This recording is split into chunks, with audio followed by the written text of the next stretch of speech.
السلام علیکم ورحمۃ اللہ وبرکاتہ۔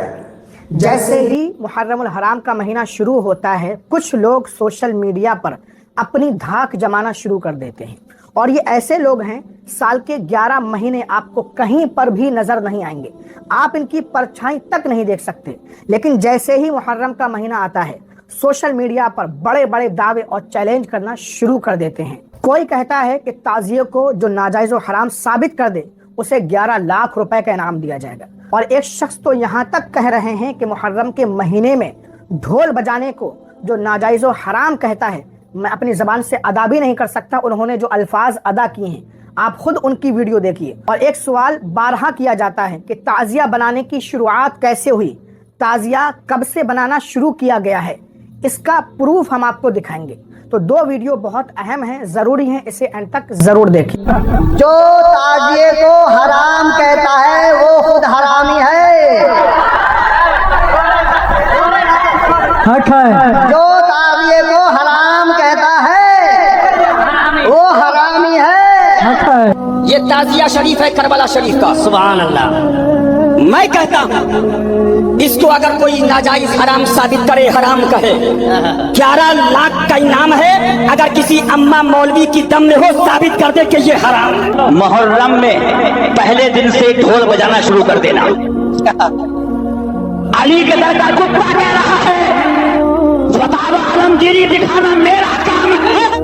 پہلی محرم کو ڈھول بجاؤ گے، کتنے مرد کے پوت ہیں۔ اب یہ میرا دعویٰ تھا کہ جو تعزیے کو حرام کہتا ہے وہ حرامی ہے۔ دعوے کے لیے دلیل کی ضرورت ہوتی ہے۔ کیا دعوے کے لیے دلیل کی ضرورت ہوتی ہے۔ اب دلیل پہلے تو میں آپ کی عقل اور سمجھ عام فہم زبان میں بات کرتا ہوں۔ حضرت ابراہیم علیہ نبینا علیہ الصلوۃ والتسلیم کو نمرود نے جب آگ میں ڈلوایا تو ایک ہدہد سمندر سے اپنی چونچ میں پانی لاتا تھا اور آگ میں ڈال دیا کرتا تھا۔ اس کے پرندوں نے، ساتھیوں نے کہا جو اس کے اسٹاف کے تھے، اس کی برادری کے، کہ تو ایسا کیوں کر رہا ہے، تیری ایک بوند پانی سے اتنی بڑی نار نمرود نہیں بجھ سکتی۔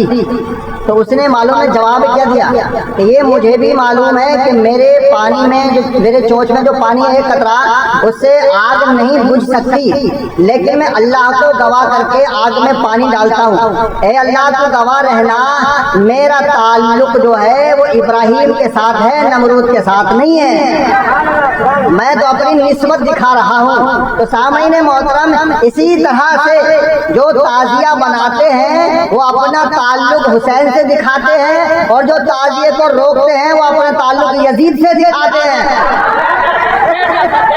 اب دیکھ لو بنانے والا کون ہے، روکنے والا کون ہے۔ بنانے والا حسینی ہے،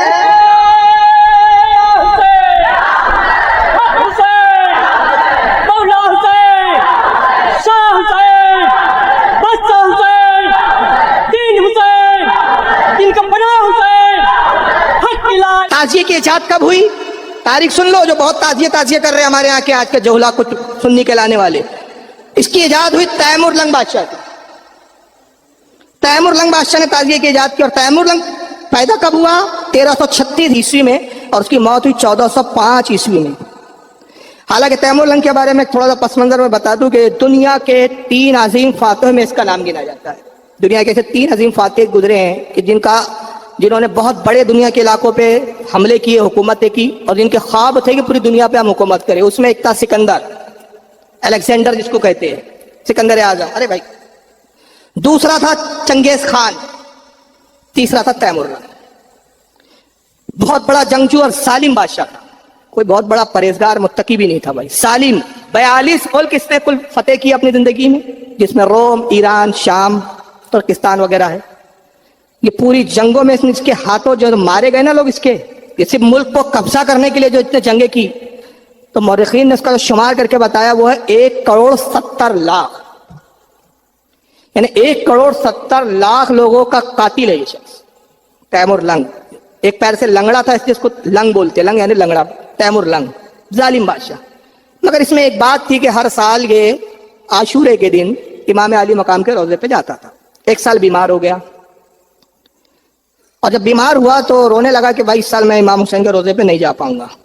تو اس کا ایک شیعہ وزیر تھا, اس نے ایک تعزیہ بنا کے لایا. تعزیہ مطلب ہو بہو امام حسین کے روزے کی شکل میں. اور لانے کے بعد کہا کہ صاحب آپ اس کو دیکھیں, بادشاہ تو تسلی ہوں گے. بادشاہ کو تسلی ہوئی. اس شیعہ وزیر نے اس کا فائدہ اٹھایا کہ بادشاہ نے اپنی رضا اس پہ ظاہر کی, تو اس نے پھر حکم دیا کہ صاحب بادشاہ چاہتے ہیں کہ ہر گھر میں تعزیہ بیٹھے. 801 ہجری میں تعزیے کی بنیاد بنی. کس سن میں؟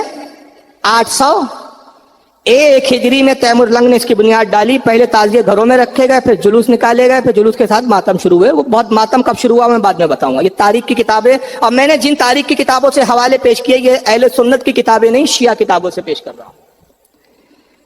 801 ہجری میں. اور 11ویں امام جن کا وصال ہوا حضرت امام سقی, جن کو امام عسکری بھی کہا گیا, 260 ہجری میں ان کا وصال ہوا. یعنی امام عسکری کے 541 سال کے بعد تعزیے کی بنیاد ڈلی. کتنے سال کے بعد؟ 541 سال کے بعد. بتائیے جو امام کے انتقال کے 541 سال کے بعد جس چیز کی بنیاد ڈلی, تو وہ مذہب کا ایسا کون سا حصہ ہو سکتا ہے کہ آج جاہل خادم مجاور کہتے ہیں جو تعزیے نہیں نکالتے وہ غدار حسین ہے, وہ غدار اہل بیت ہے. محبت اہل بیت کے لیے تعزیے سے کیا تعلق اس کا بھائی؟ 541 سال کے بعد تو تم نے تعزیہ نکالا. اور امام حسین کی شہادت سے اگر گنے آپ تو امام حسین کی 61 ہجری میں شہادت ہوئی, اور 801 ہجری میں تعزیہ پہلا تعزیہ بنایا جاتا ہے. تو کل ہوتا ہے 740 سال کے بعد تعزیے کا وجود ہوتا ہے. کتنے سال کے بعد؟ 740 سال کے بعد. یہ ہے تعزیے کی حیثیت. لیکن اس کے باوجود بھی ہم اعلیٰ حضرت کے پابند ہیں, ان کے مسلک کے, تو ہمارے یہاں تعزیے کو لے کر بھی ایک اعتدال ہے. میں واضح کر دوں تو یہ بات ریکارڈ ہو رہی ہے. اعلیٰ حضرت نے ایک رسالہ لکھا جس کا نام ہے رسالہ تعزیہ داری, اور اس میں اعلیٰ حضرت نے فرمایا کہ ہمارے نزدیک اتنی حد تک تعزیہ جائز ہے, اتنی حد تک. اور ایک اور کتاب لکھی اعلیٰ حضرت نے جس کا نام ہے بدر الانوار فی آداب الآثار. یہ ہندی میں بھی میں نے ترجمہ کی تھی ایک زمانے میں. بدر الانوار فی آداب الآثار میں بھی اعلیٰ حضرت بیان فرماتے ہیں کہ ہمارے نزدیک اتنی حد تک تعزیہ جائز ہے کہ ہو بہو امام حسین کے روزے کی طرح ہو, جیسے امام حسین کا روزہ, اور اس کو گھر میں محفوظ جگہ رکھیں. تو تعزیے کی شروعات کب سے ہوئی, کیسے ہوئی, آپ نے اچھی طرح سن لیا, سمجھ لیا. اور جو لوگ محرم کے مہینے میں ڈھول بجانے کو ناجائز و حرام کہتے ہیں, ان کے بارے میں کیا کیا بکا جا رہا ہے یہ بھی آپ نے اچھی طرح سمجھ لیا. نفس تعزیہ امام حسین رضی اللہ عنہ کے روزے کا نقشہ یہ آپ بنا سکتے ہیں, کوئی دقت والی بات نہیں ہے. جس طریقے سے مدینہ شریف بناتے ہیں, کعبہ شریف بناتے ہیں, خواجہ غریب نواز غوث اعظم کا مزار کا جو نقشہ بنایا جاتا ہے, اسی طریقے سے تعزیہ آپ بنائیے. امام حسین کے روزے کا نقشہ جائز ہے, لیکن اپنی خواہشوں کے مطابق قطب مینار, برج خلیفہ, 5 10 منزلہ رسمی تعزیے بنائے جاتے ہیں. مروجہ تعزیہ داری, ڈھول تاشا ڈی جے والی نعتیں بجائی جاتی ہیں, اور طرح طرح کی خرافات. اب تو حد یہ ہو گئی ہے کہ مورتیاں تک نکالی جا رہی ہیں. اللہ اکبر. ویڈیو کو زیادہ سے زیادہ شیئر کریں. السلام علیکم ورحمۃ اللہ وبرکاتہ.